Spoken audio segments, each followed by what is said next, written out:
मैं हूँ एमी खान और आप देख रहे हैं आपका जाना पहचाना यानी कि स्ट्रीट टाइम। जी हाँ, मैं और मेरी टीम आज आपको लेकर आए एक ज़बरदस्ती जगह और हमेशा लेके चलते हैं। और आपको पता है कि जहाँ मैं हूँ, जहाँ स्ट्रीट टाइम है, वो ऐसी तो कोई जगह होगी नहीं, क्योंकि हमेशा आपके फ़ायदे के लिए, आपके लिए ये प्रोग्राम है। क्योंकि मैं ये चाहती हूँ और मेरी टीम ये चाहती है कि स्ट्रीट टाइम से आपको हो सके पूरा का पूरा फ़ायदा। और आप आज जिस जगह पे मौजूद हैं, ये आपकी देखी हुई, जानी मानी पहचानी, और आपके इंसिस्ट पे, आपके इसरार पे हम बारों बार यहाँ आते रहते हैं। जी हाँ, मैं बात कर रही हूँ द वन एंड ओनली एक ऐसी पर्सनालिटी की जिनके पास हम आते हैं सवालात लेके, मुश्किलात लेकर, परेशानियाँ लेकर, और उनको वो चुटकियों में, लम्हों में हल कर देते हैं। इस वक्त मैं मौजूद हूँ एक ऐसी क्लिनिक में जहाँ आपको आपकी तमाम परेशानियों का हल मिलता है। क्या है, कौन है, क्या करते हैं, ये आप मेरे साथ जानेंगे। तो आए चलें क्लिनिक के अंदर और मैं आपको देती हूँ वो सरप्राइज जिसके लिए आज हम यहाँ आए।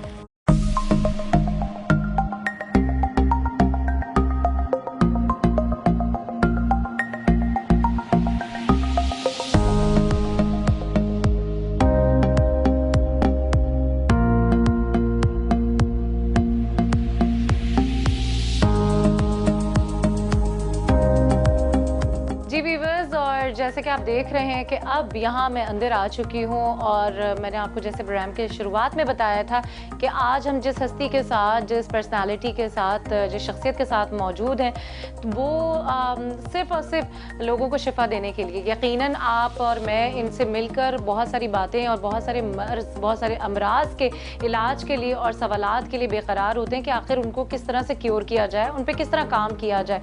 तो मैं क्लिनिक के अंदर आ चुकी हूँ और मेरे साथ मौजूद हैं डॉक्टर मोहम्मद अमजद इकबाल भट्टी साहब। और ये अब हम इनसे पूछेंगे कि दर हकीकत आज का जो मेरा पहला सवाल है वो है बवासीर से रिलेटेड। अस्सलाम वालेकुम सर, कैसे हैं आप? बिल्कुल, अल्लाह का शुक्र, सब खैरियत। आप हैं? बस एक दफ़ा आपसे मुलाकात। हाँ जी, बस वो आपको से मुलाकात का ज़रिया ये होता है कि हमारे वीवर्स, हमारे कॉलर्स जो हैं वो बड़े बेताब होते हैं कि हम आपसे बात करें, उनकी तकलीफ़ को पूछें। और आज का सबसे पहला जो मेरा सवाल है, जो इस आज के प्रोग्राम का एक कहते हैं बुनियादी आपसे मुलाकात का जो एक मरकज़ है, वो ये है कि सर बवासीर बहुत तकलीफ़ दे, बहुत ही खौफनाक, और आप ये कहें कि बहुत सारी जगहों पे तो इसको ये कह दिया जाता है कि अगर आपने ऑपरेट नहीं करवाया तो इसका इलाज मुमकिन ही नहीं है। क्या हिकमत क्या कहती है कि आप इसको किस तरह से क्योर कर सकते हैं? तो जो तकलीफ है मैदे की ख़राबी की वजह से, मैदे और जिगर की ख़राबी की वजह से, अक्सर लोगों को कब्ज़ की शिकायत रहती है, जिसके लिए वो लूज़ मोशन के लिए मेडिसिन मुख्तलिफ खाते रहते हैं कब्ज़ ख़त्म करने के लिए। उसकी वजह से मैदे का निज़ाम बिल्कुल आउट हो जाता है। और होता क्या है कि जो आपकी जो इंटरकुलम जो बड़ी आंत है उसमें ज़ख़म हो जाता है। तो फिर जब आप पखाना करने के लिए ज़ोर लगाते हैं तो उसी वक्त उसके साथ खून भी आना शुरू हो जाता है। वो जो खून आता है वो पेशेंट देख के वहीं वो आधा बीमार हो जाता है कि ये मेरे साथ हुआ क्या है। और वो तकलीफ़ काफ़ी शदीद होती है कि आदमी जो है वो किसी को बयान भी नहीं कर पाता। हमारे माशरे में लड़कियाँ और औरतें, हालांकि जब उन्हें ये तकलीफ़ हो जाती है तो वो घर वालों को बताने से अवॉइड करती हैं, हालांकि शर्म के मारे कि पता नहीं हम बताएंगे तो पता नहीं क्या मसला होगा। हालांकि ये तकलीफ़ फ़ौरन बता देनी चाहिए। और क्योंकि इसकी वजह ये है, मर्ज़ अगर बिगड़ जाएगा ना तो फिर उसके लिए बहुत सारे मसाइल पैदा होते हैं। बेहतर ये है कि थोड़ी तकलीफ़ हो तो फ़ौरन इसका इलाज शुरू कर देना चाहिए, चाहे ब्लीडिंग हो रही हो या नॉन ब्लीडिंग हो, दोनों सूरतों में इसका होम्योपैथिक में इलाज है। जो मस्से होते हैं वो मेडिसिन खाने से ख़त्म हो जाते हैं। ये है सूरत हाल। अच्छा, ये दोनों सूरतों में आप कह रहे हैं कि ये ख़त्म क्योरेबल है? बिल्कुल, 100%। ही पुराना हो, चाहे कितना ही अगर बहुत ज़्यादा मर्ज़ पुराना होगा तो थोड़ा सा टाइम ज़्यादा लगेगा, और एक्यूट कंडीशन होगी तो बहुत जल्दी उसको आराम आ जाएगा। ठीक है। अच्छा, कुछ ख़वातीन ऐसी होती हैं डॉक्टर साहब कि दौरान हमल यानी जब वो एक्सपेक्टेड होती हैं तो उस वक्त भी ये इनको पाइल्स की शिकायत होती है, बवासीर की शिकायत होती है, जबकि ना तो उससे पहले इनको कोई इशू रहा हो, ना ही और एक अरसे तक इस मामले में। इसके लिए क्या आप समझते हैं कि ग़िज़ा पे पहले ध्यान देना चाहिए, या ये मतलब एक वो वक्ती तौर पे उनको हो रहा होता है? वो वक्ती तौर पे इसलिए होता है कि उस दौरान जो हमल के हवाले से जो मेडिसिन है, जो आम तौर पे डॉक्टर जो हैं वो प्रिस्क्राइब कर देते हैं, उन दवाओं का एक ज़ेर असर पेशेंट होता है, जिसकी वजह से उसकी ये प्रॉब्लम हो जाती है। तो उस सूरत में भी होम्योपैथिक में दो मेडिसिन आती हैं ख़ास तौर पे। एक मदर टिंचर आता है, कॉलनसोनिया मदर टिंचर, और एक है हेमामेलिस मदर टिंचर। ये अगर उस टाइम पे देना शुरू कर दें तो एक तो लेडीज़ जो औरतें हमल याफ्ता होती हैं उनका एक तो ब्लड प्रेशर हाई नहीं होता और मैदे की तकलीफ़ भी नहीं होती और ये जो पाइल्स की तकलीफ़ हो जाती है ये भी ख़त्म हो जाती है।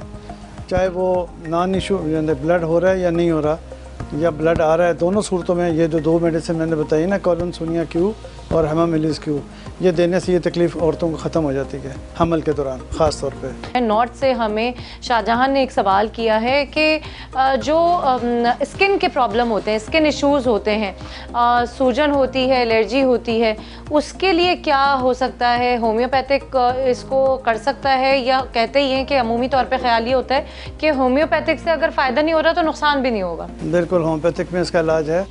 जी बाजी, एलर्जी की कई किस्म हैं।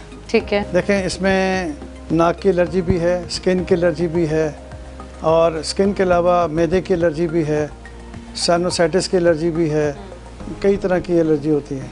जैसे आप इस्लामाबाद चले जाएं अगर, तो इस्लामाबाद में पोलन एलर्जी होती है। वहाँ पर लोगों को अक्सर छींकें आती रहती हैं, लोगों को नज़ला बेहतर रहता है, लोगों को मुसलसल तकलीफ़ रहती है, लेकिन जब वो इस्लामाबाद छोड़ कर किसी और इलाके में चले जाएँ तो उनकी तकलीफ़ ख़त्म हो जाती है। अच्छा, कराची में अगर आप आएँ तो कराची में मरतूब आबो हवा है। मरतूब आबो हवा होने की वजह से यहाँ का जो निज़ाम है वो बिल्कुल मुख्तलिफ है। यहाँ पर यह है कि यहाँ पर ज़्यादातर लोगों को छींकें, नज़ला, गले की तकलीफ़, इन्फेक्शन, ये सब चीज़ें होती हैं। उसके साथ साथ स्किन की एलर्जी भी होगी। बिल्कुल। एनवायरमेंटल का फ़र्क आ जाता है इसमें। तो इसका होम्योपैथिक में बेहतरीन इलाज है। और ऐसा नहीं है कि बाज़ लोग कहते हैं कि ये एलर्जी की दवाएँ जब तक खाता रहता हूँ तो आराम रहता है, छोड़ देते हैं तो तकलीफ़ शुरू हो जाती है। होम्योपैथिक में ऐसा नहीं है। 2 से 3 महीने का इलाज है। ये अगर ज़िम्मेदारी से करा लिया जाए तो मुस्तकिल तौर पे आराम आ जाता है। और होम्योपैथिक में बेहतरीन मेडिसन है। होम्योपैथी के मतलब जो लोगों का कंसेप्ट है कि जी बहुत लंबा इलाज होता है, देर से होता है, आराम नहीं आता, ऐसा कोई मसला नहीं है। जौहर से ज़मीन अंसारी ने ये बात पूछी है कि मुझे बताएं कि उनकी मस्से हो जाते हैं, मोल्स हो जाते हैं छोटे छोटे बॉडी में, तो ये क्या है, ये क्यों है और अचानक हो रहे हैं, बढ़ रहे हैं उनके? ये वाट्स की तकलीफ़ कहलाती है बॉडी के अंदर। ये ब्लड के अंदर जो चेंजिंग आती हैं, ख़ास तौर पर जो भी हम आजकल फास्ट फूड का हमारा जो ज़्यादा इस्तेमाल है, ये उसकी वजह से चेंजिंग आ रही है।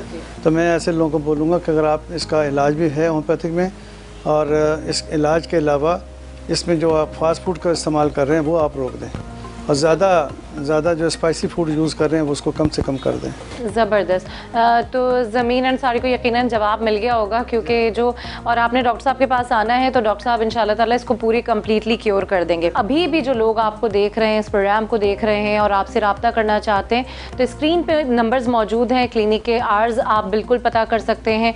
3 जगह पे इनके क्लिनिक होते हैं आपके लिए, जो जहाँ जिस तरह कम्फर्टेबल है, कन्वीनियंट है, आप रब्ता कर सकते हैं, अपॉइंटमेंट ले सकते हैं और उन डेज़ के बारे में, शेड्यूल के बारे में डॉक्टर साहब के पता कर सकते हैं। अच्छा, यहाँ पे डॉक्टर साहब मैं एक और, मेरे पास सवाल है, एक पूरी लंबी लिस्ट है सवालों की। यहाँ पे मेरे पास एक सवाल है, कराची से ही पूछा गया है कि खून की कमी नुदरतुल्लाह जो हैं वो जानना चाह रही हैं कि किस तरह खून की कमी को हम सही कर सकते हैं या कैसे इस बात का अंदाज़ा लगाया जाए कि जिसम में खून की कमी हो रही है। इसमें जो होम्योपैथिक की मेडिसिन है वो ऐसे दी जाती हैं। बुनियादी वजह यह है कि जब लीवर की प्रॉब्लम होगी ना आपको, तो लीवर जो है वो खून नहीं पैदा करेगा, तो उसकी वजह से जिस्म में कमज़ोरी बढ़ती जाएगी। बहुत से लोगों के अंदर जो है पहले किसी को एनीमिया या जॉन्डिस की तकलीफ़ रहती है, या जिसको आप यरकान भी कह सकते हैं, उसकी तकलीफ़ रही होती है, या जिस्म में खुराक की कमी की वजह से बहुत से लोगों को ये प्रॉब्लम हो जाती है, या बाज़ वक़्त खून की ब्लीडिंग जो है बहुत ज़्यादा का उसका अखराज हो जाए, ब्लीडिंग ज़्यादा हो जाए, उसकी वजह से भी जिस्म में खून की कमी हो जाती है। या बाज़ लोग खाते कम हैं और मुख्तलिफ उल्टी सीधी चीज़ों का ज़्यादा इस्तेमाल है, जैसे कोई गुटखा खा रहा है, कोई इस तरह की जो चीज़ें वह नंबर 2 टाइप के आइटम खाते हैं, उन चीज़ों के खाने की वजह से, हाँ, उसकी वजह से मैदा और जिगर दोनों ख़राब हो जाते हैं। बिल्कुल। अच्छा डॉक्टर साहब, यहाँ पे मैं एक ख़ास सवाल है और जो कि हैदराबाद से रशीदा ने किया है कि पहले तो शुरू, मतलब ये बिल्कुल प्योरिटी से ख़वातीन के साथ इतने मसले मसाइल हैं, इसके बाद भी मैं आपसे पूछूंगी जो हार्मोन्स के इशू होते हैं।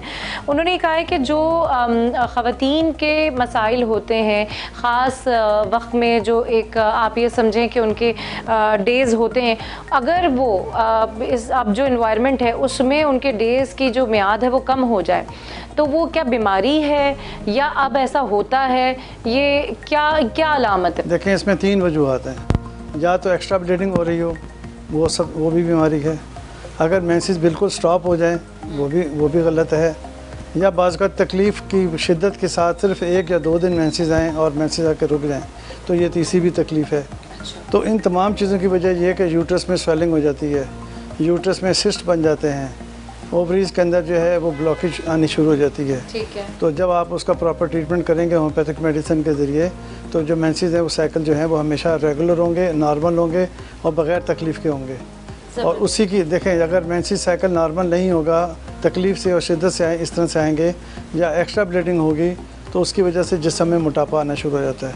बहुत सारी औरतें आप देखेंगे कि फ़िज़िकली उनकी खुराक कम होती है, लेकिन जिस्म उनका बहुत ज़्यादा मोटापा या फैला हुआ होता है और जिस्म में स्वेलिंग बहुत ज़्यादा होती है।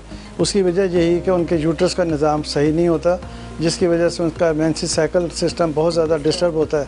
उसी की वजह से उनका जिस्म वो बढ़ना शुरू हो जाता है, फैलना शुरू हो जाता है और मोटापे की तरफ और माइल हो जाती हैं, फैटी जिस्म हो जाता है बहुत ज़्यादा उनका। ठीक है, तो इस चीज़ों का इलाज होम्योपैथी में बेहतरीन इलाज है।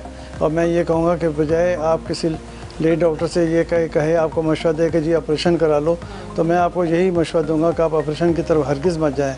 होम्योपैथिक मेडिसिन के लिए इलाज कराएँ, 3 से 4 महीने में ये बीमारी मुकम्मल तौर पर ख़त्म हो जाती है। और आपने एक चीज़ और भी देखी होगी कि ये चीज़ जो है ये मेरे मुशाहदे में ख़ास तौर पे आम तौर पर आई है कि बहुत सारी ऐसी औरतें या लड़कियां जिनको मेंसेस की प्रॉब्लम रहती है, उनके वो घर में वो बताती नहीं और तकलीफ़ में गुजारा करती हैं, अमूमन उनके चेहरे पे बाल निकल आते हैं, ये आपने देखा होगा।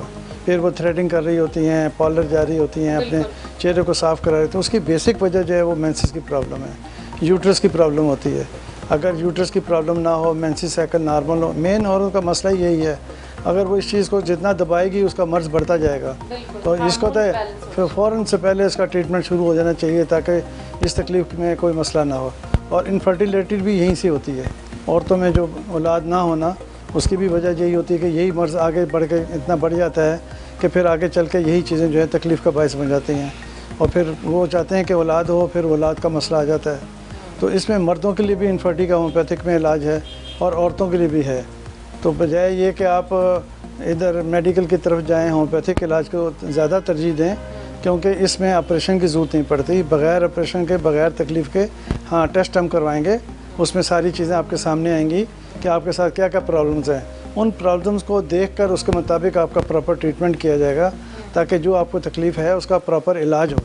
ठीक है, मैं समझती हूँ रशीदा को हैदराबाद से जिन्होंने सवाल किया था एक बहुत मुकम्मल जवाब मिला होगा।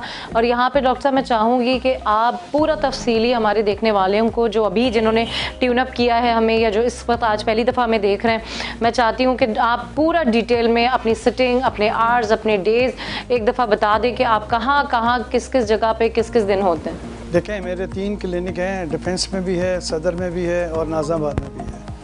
अगर आप डिफेंस की तरफ आना चाहें तो मेन बदर 10 के ऊपर मेरा क्लिनिक है, यहाँ पर मेडिकेयर होम्योपैथिक क्लिनिक के नाम से बोर्ड लगा हुआ है मेन बदर 10 पे। डॉक्टर अमजद इकबाल भट्टी के नाम से क्लिनिक का बोर्ड भी लगा हुआ है। इसी तरह अगर आप सदर में आएंगे तो आपने एम्प्रेस मार्केट देखी होगी, एम्प्रेस मार्केट के बिल्कुल सामने पीले रंग की बिल्डिंग है, हलाई बिल्डिंग, वहीं पर बोर्ड लगा हुआ है डॉक्टर अमजद इकबाल भट्टी के नाम से। और शाम 4 बजे से लेकर रात 9 बजे तक मैं डेली वहीं होता हूँ, जुम्मा और इतवार के अलावा। हर रोज़ मेरा क्लिनिक सदर में होता है। और ख़ास तौर पे जो नाज़ाबाद, न्यू कराची, नॉर्थ कराची, बल्दिया और इस साइड से जो लोग आने वाले लोग हैं, उनके लिए मैंने नाज़ाबाद में क्लिनिक रखा है, जो कि बहुत इजी जगह पर है। मैट्रिक बोर्ड ऑफिस है, मैट्रिक बोर्ड ऑफिस के बिल्कुल सामने मेरा क्लिनिक है। और वहाँ पर होम्योपैथिक मेडिकल कॉलेज भी है, वहीं पर होम्योपैथिक मेडिसिन मार्केट भी है, वहीं पर जिन्ना यूनिवर्सिटी है ख़वातीन की और जिन्ना कॉलेज भी है। एक ही जगह पर ये सारी चीज़ें मौजूद हैं। और उसी लाइन में मेरा क्लिनिक भी है। वहाँ पे जुम्मे के दिन, फ्राइडे वाले दिन शाम 4 से 8 बजे तक मैं डेली होता हूँ, हफ्ते जुम्मे के दिन। तो आपने जब भी अगर नाज़ाबाद में दिखाना हो तो शाम 4 से 8 के दरमियान आप वहाँ आ सकते हैं। वहाँ मेरी आपसे मुलाकात हो सकती है। ज़बरदस्त। और व्यूअर्स को एक दफ़ा मैं फिर बताती चलूँ कि स्क्रीन पे नंबर्स मौजूद हैं, आप डॉक्टर अमजद इकबाल भट्टी साहब से रब्ता कर सकते हैं और अपने मर्ज़ के लिए, क्लिनिक के लिए तमाम चीज़ों की तफसील डॉक्टर साहब ने आपको बताई है। अगर आप इस वक्त आपने चैनल ट्यून अप किया है तो आप नंबर जो देख रहे हैं उस पर रब्ता करें और उम्मीद है जल्द से जल्द आपको आपके मसाइल का हल मिलेगा। डॉक्टर साहब, आजकल जो मामलात हैं महंगाई के और ख़वातीन, बिलख़ुसूस ख़वातीन जो हैं वो जॉब्स कर रही होती हैं, बाज़ ख़वातीन तो डबल जॉब्स कर रही होती हैं, कन्वेंस के इशूज़ होते हैं, बाइक है या ऑटो रिक्शे पे इस्तेमाल कर रही होती हैं, सड़क इतनी अच्छी नहीं, कमर में तकलीफ़ हो जाती है, अर्क़ुन्निसा का एक पेन होता है, क्या है ये और कैसे इसको आप समझते हैं कि कैसे खातून ये समझ लें कि ये अर्क़ुन्निसा का पेन है? ये खातून का ही मसला नहीं है, ये हर मर्द का मसला है, हर औरत का मसला है। वजह यह कि हमारे माशरे में आजकल मोटरसाइकिल और रिक्शे का इस्तेमाल बहुत ज़्यादा बढ़ गया है। जॉइंट्स पेन का जो इलाज है होम्योपैथिक में बहुत अच्छा है, कमर के दर्द का इलाज बहुत अच्छा है। होम्योपैथिक में देखें मेडिकल्स हैं, होम्योपैथिक में इलाज है, तशख़ीस सही होनी चाहिए, इलाज सही होना चाहिए, इलाज हर बीमारी का है होम्योपैथिक में। तो अगर आप प्रॉपर तरीके से पेशेंट को देखें, उसकी तशख़ीस करें, उसको प्रॉपर ट्रीटमेंट दें और पेशेंट जो है अपना टाइम दे। ये नहीं है कि उसने एक हफ़्ता दिखाया और आते ही दिखा के अगले हफ्ते बोला कि बस ये इलाज ख़त्म हो गया, ऐसा नहीं है। जो पुराने इमराज़ होते हैं उसमें थोड़ा वक्त देना पड़ता है ताकि इसकी बीमारी को समझने में, उसको ख़त्म करने में टाइम लगता है। तो लोग अगर खड़े खड़े हफ्ते के अंदर इलाज चाहते हैं तो वो फिर नामुमकिन हो जाता है। और ऐसे में सब पेशेंट को कहूँगा जो क्रॉनिक डिजीज़ होती हैं उनमें थोड़ा वक्त देना चाहिए। आप देंगे तो अल्लाह के फजल करम से बग़ैर ऑपरेशन के, बग़ैर सर्जरी के इलाज है होम्योपैथिक में। तो मैं आपको यही गाइड करूँगा। इसके अलावा देखें होम्योपैथिक में बेशुमार इमराज़ ऐसे हैं जिनका इलाज है, जिसमें जैसे हमने शुरू में ज़िक्र किया था एलर्जी के हवाले से, बॉडी में स्वेलिंग के हवाले से, इसी तरह से नर्वस सिस्टम में असाबी कमज़ोरी है, हार्ट की प्रॉब्लम्स हैं, दिल की कमज़ोरियाँ हैं, दिल की मुख्तलिफ़ तकलीफ़ हैं और साथ ब्लड प्रेशर और हाई ब्लड प्रेशर की तकलीफ़ है, लो ब्लड प्रेशर की भी इसी में तकलीफ़ आ जाती है। अक्सर लोगों को लूज़ मोशन की शिकायत होती है, साथ उनको डायरिया और डिसेंट्री की तकलीफ़ हो जाती है। ठीक है, मैदे में ज़ख़म यानी अल्सर की तकलीफ़ हो जाती है और मैदे में तेज़ाबियत हो जाती है, पुराना नज़ला, ज़ुकाम, बुखार, गले में वरम, थायराइड की तकलीफ़, साइनोसाइटिस की तकलीफ़, पुराना इन्फ्लुएंजा, पुरानी खांसी, औरतों के माहाना इमराज़, मेंसी साइकिल की प्रॉब्लम, ठीक है, इनफर्टिलिटीज़ की प्रॉब्लम और मर्दों में मर्दाना कमज़ोरी की प्रॉब्लम, प्रोस्टेट की तकलीफ़, पेशाब की ख़ास तौर पर ऐसी तकलीफ़ है कि जो ओल्ड एज में लोग आ जाते हैं वो इस कदर तकलीफ़ में होते हैं कि ना वो सो सकते हैं, ना वो बिस्तर पे बैठ सकते हैं, उनके साथ एक प्रॉब्लम होती है बहुत बड़ी। तो इसका भी होम्योपैथिक में बहुत अच्छा इलाज है। इसके अलावा किडनी के हवाले से होम्योपैथिक में बेहतरीन मेडिसन है कि बग़ैर ऑपरेशन के, बग़ैर तकलीफ़ के होम्योपैथिक में इसका इलाज मुमकिन है। मसाने में पथरी हो जाए और वरम हो जाए, तकलीफ़ हो शदीद, बाज़ का लोगों का यूरिन में ब्लड आना शुरू हो जाता है, उसकी भी तकलीफ़ की वजह से प्रॉब्लम हो तो गुर्दे का फंक्शन जो है वो नॉर्मल हो जाता है। और बाज़ बात इसी कमज़ोरियों और तकलीफ़ों की वजह से मुसलसल चक्कर आने शुरू हो जाते हैं, मुसलसल चक्कर आ रहे होते हैं, घबराहट हो रही होती है, बेचैनी हो रही होती है, ठंडे पसीने आ रहे होते हैं, इसकी वजह से जिस्मानी कमज़ोरी हो जाती है। इन सब बीमारियों को होम्योपैथिक में इलाज है। नहीं, बिल्कुल यकीनन ऐसे ही है और हम डॉक्टर साहब से वक्तन फ़वक्तन इनका वक्त लेते रहेंगे क्योंकि इतनी चीज़ें हैं जो जाननी है, इतनी हमारे पास क्यूरीज़ आ रही होती है। डॉक्टर अमजद इकबाल भट्टी साहब के लिए हमारे पास कॉल्स आती हैं, मैसेजेस आते हैं और यकीन माने कि एक प्रोग्राम में इसको कंपनसेट करना बड़ा ही मुश्किल हो जाता है। हम इसी तरह से इस फ़्लो को जारी और सारी रखेंगे। बहुत शुक्रिया डॉक्टर साहब अपना वक्त देने का और मैं यहाँ चाहूँगी कि डॉक्टर साहब एक अपना मैसेज दे दें और हम प्रोग्राम को इख्तिताम की तरफ ले जाएं। कि जो पहले एलोपैथिक मेडिसिन यूज़ कर चुके हैं, एलोपैथिक मेडिसिन यूज़ कर चुके हैं, वो होम्योपैथिक मेडिसिन की तरफ आएँ क्योंकि होम्योपैथिक मेडिसिन सेफ़ हैं, इनका कोई साइड इफ़ेक्ट नहीं है। अगर आप होम्योपैथिक मेडिसिन के ज़रिए इलाज कराएंगे तो बहुत सारे ऐसे इमराज़ हैं जो ख़त्म हो जाते हैं। ठीक है, लेकिन इसके लिए अगर आप ज़्यादा तकलीफ़ में हैं, ज़्यादा प्रॉब्लम है, बेशक अपने तमाम टेस्ट वगैरह रिपोर्टें लेकर आएँ, फिज़िकली आके अपने आप को चेकअप कराएं, इंशाल्लाह ताला आपके जो मसाइल है वो हल होंगे। बहुत शुक्रिया डॉक्टर साहब, बहुत शुक्रिया आपका वक्त देने का और यकीनन वीवर्स आपके लिए हमेशा ये प्रोग्राम एक ऐसा होता है संगे मील की तरह है जिसमें आप बहुत कुछ सीख सकते हैं, जान सकते हैं, आपके मसाइल हमारे मसाइल हैं। मैं हूँ एमी खान, K21 की टीम को और स्ट्रीट टाइम को इजाज़त दीजिए। अपना बहुत ख्याल रखें, बशर्ते ज़िंदगी। इंशाल्लाह फिर मुलाकात होगी और स्क्रीन पर दिए हुए नंबर्स पे आपने डायल करना है, डॉक्टर साहब से कांटेक्ट करना है, ताकि मुझे भी ये पता चलता रहे कि आपको कितना फ़ायदा हो रहा है और हम फिर दोबारा डॉक्टर साहब से मुलाकात करें। बहुत शुक्रिया एक दफ़ा फिर डॉक्टर साहब, अपना ख्याल रखें, स्टे ब्लेस्ड, स्टे हेल्दी, अल्लाह हाफ़िज़।